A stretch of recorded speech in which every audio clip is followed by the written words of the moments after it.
बिस्मिल्लाहिर्रहमानिर्रहीम, अस्सलाम वालेकुम। मैं हूं नैयर अली और आप देख रहे हैं नैयर अली ऑफिशियल। नाज़रीन, इस वीडियो में हम बात करेंगे राना सनाउल्लाह के नाकाबिले ज़मानत वारंट गिरफ्तारी के हवाले से, और राना सनाउल्लाह जो कि वज़ीर दाखिला हैं उनका दिफा करने के लिए वजारत दाखिला भी इस वक्त जो है वो सामने आ गई है। ये अहम तरीन पेशरफ्त है और वजारत दाखिला की जानिब से ये इल्ज़ाम आयद किया गया है महकमा एंटी करप्शन पर कि महकमा एंटी करप्शन पंजाब ने जालसाजी की है और इसके साथ साथ अदालत के साथ धोखादही भी की है। और महकमा एंटी करप्शन पंजाब जो है उस पर यह इल्ज़ाम भी लगाया गया है कि वो अपने सियासी आकाओं की आला कार बन रही है। तो अब आप भी जानते हैं और हम भी जानते हैं कि पंजाब में तहरीक इंसाफ की हुकूमत है और पहले भी राना सनाउल्लाह जो है ये बात कर चुके हैं कि पंजाब हुकूमत इस वक्त महकमा एंटी करप्शन को इस्तेमाल कर रही है राना सनाउल्लाह के ख़िलाफ़। एक 4 साल पुराना मुकदमा है जिसके जो सामने लाया गया है आमदन से ज़ायद असासाजात का, और राना सनाउल्लाह इस पर बार बार बात भी कर चुके हैं और उनका ये कहना है कि उसके रिकॉर्ड में जालसाजी की गई है, हेरा फेरी की गई है महकमा एंटी करप्शन की जानिब से, और अब हेरा फेरी करके सामने लाया गया है और वारंट गिरफ्तारी जो हैं वो भी जारी कराए गए हैं इसी वजह से। तो राना सनाउल्लाह का ये कहना था कि महकमा एंटी करप्शन इस्टेब्लिशमेंट पंजाब जो है वो इस्लामाबाद पुलिस के साथ ना सिर्फ ये कि वारंट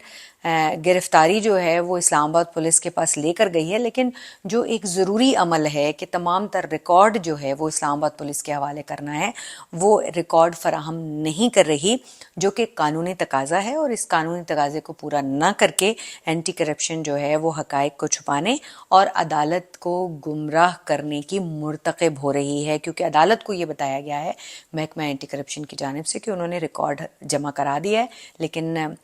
दूसरी जानिब महकमा दाखिला और राना सनाउल्लाह की जानिब से कहा गया है कि वो रिकॉर्ड जमा नहीं कराया गया है। अब इस रिकॉर्ड की अहमियत क्या है? ये एक प्रोसेस है नाज़रीन पूरा, और इस प्रोसेस में आपको ये बताऊं कि ये रिकॉर्ड जो है जब ये जमा हो जाएगा तो उसके बाद ही, क्योंकि राना सनाउल्लाह जो हैं वो एक मेंबर कौमी असम्बली भी हैं और उसके साथ साथ एक वफाकी वज़ीर भी हैं, तो उनके हवाले से वजारत दाखिला को इत्तला करना और उनकी जो गिरफ्तारी है उसका प्रोसेस कंप्लीट करने के बाद स्पीकर कौमी असम्बली को से इजाज़त लेना भी ज़रूरी है। तो महकमा दाखिला और स्पीकर कौमी असम्बली की इजाज़त के बगैर राना सनाउल्लाह को गिरफ़्तार नहीं किया जा सकता कानून के तहत। लेकिन दूसरी तरफ director anti corruption Syed Anwar Shah जो कि इस जो एक टीम जो गिरफ्तारी के लिए पंजाब से लाहौर से यहाँ पर पहुँची है वो उसके सरबराह भी हैं, उनकी जानिब से कहा गया है कि जो आमदन से ज़ायद असासाजात का केस है उसमें पुलिस, इस्लामाबाद पुलिस जो है ये हमारे साथ एक सपोर्ट जो है वो नहीं कर रही है, उनका ताउन जो है वो साथ नहीं है। और ये शिकायत उन्होंने लगाई है जो रावलपिंडी की मकामी अदालत है वहाँ पर जाकर, और उन्होंने जुडिशल कॉम्प्लेक्स पहुँचकर ये कहा है कि इस्लामाबाद पुलिस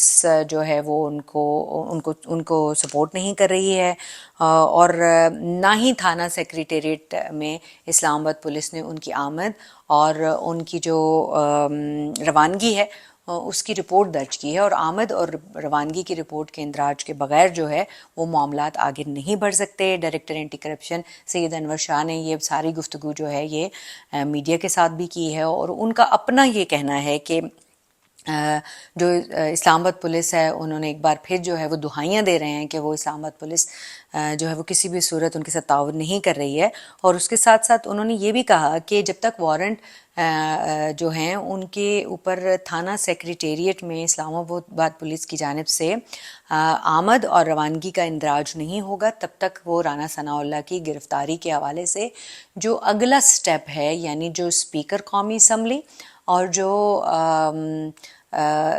जो महकमा दाखिला है, वजारत दाखिला है, उनसे इजाज़त لینے کی طرف نہیں بڑھ سکتے، اور جب تک وہ اجازت نہیں لیں گے تو آف کورس وارنٹ گرفتاری پر عمل درآمد کا جو معاملہ ہے وہ اسی طرح سے لٹکا رہے گا. اور یہ وارنٹ گرفتاری جو ہیں، یہ جو گرفتاری ہوگی اس پروسیس کے بغیر، وہ اصل میں اغوا کے زمرے میں آئے گی. تو یہ بڑی اہم جو ہے وہ ایک اس میں اپڈیٹ ہے کہ اگر وہ سارا پروسیس کمپلیٹ نہیں ہوتا، جو کہ کمپلیٹ ہوتا ہوا دکھائی نہیں دے رہا، کیونکہ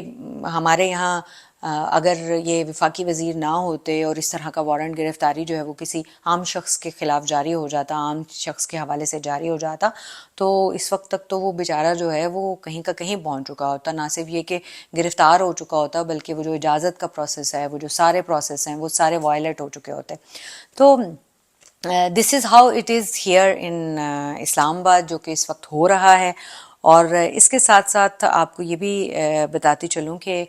جو محکمہ اینٹی کرپشن کی ایک ٹیم یہاں پر موجود تھی، وہ ڈائریکٹر صاحب نے یہ کہا کہ اب وہ یہ سارا معاملہ لے کر واپس جائیں گے اور ڈی جی اینٹی کرپشن جو ہے ان کے سامنے رکھیں گے، اور پھر وہ آئندہ کا لائحہ عمل طے کریں گے کہ آگے کیا کرنا ہے. اور ساتھ ساتھ جو ایک بار بار الزام عائد کیا جا رہا تھا کہ بہت زیادہ دباؤ ہے رانا ثناء اللہ کے اوپر،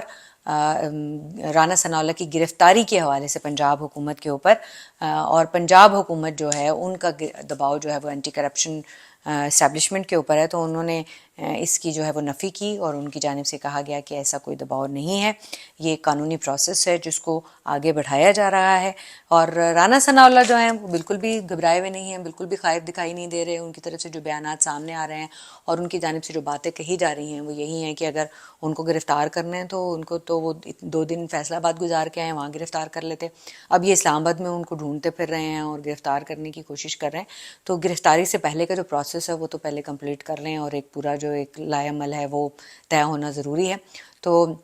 رانا ثناء اللہ تو گرفتار ہوتے ہوئے دکھائی نہیں دے رہے، لیکن جو خان صاحب کا جو ایک لانگ مارچ رخ کر رہا ہے یا آگے بڑھ رہا ہے اس کا پروسیس، تو اس حوالے سے ان کی جو ایک بلند و بانگ دعوے ہیں تیاری کے حوالے سے وہ اپنے پورے عروج پر ہیں. تو دیکھتے ہیں کہ معاملہ آگے کیسے انفولڈ ہوتا ہے، کیونکہ یہ تو ابھی پروسیس ہے اور آن گوئنگ سچویشن ہے. تو اب واپس جا کر مزید کیا احکامات لاتے ہیں اور آگے لائحہ عمل کس طرح سے طے ہوتا ہے، اس حوالے سے بھی آپ کو اپڈیٹ کرتی رہوں گی. دیکھتے رہیے نیئر علی آفیشیل.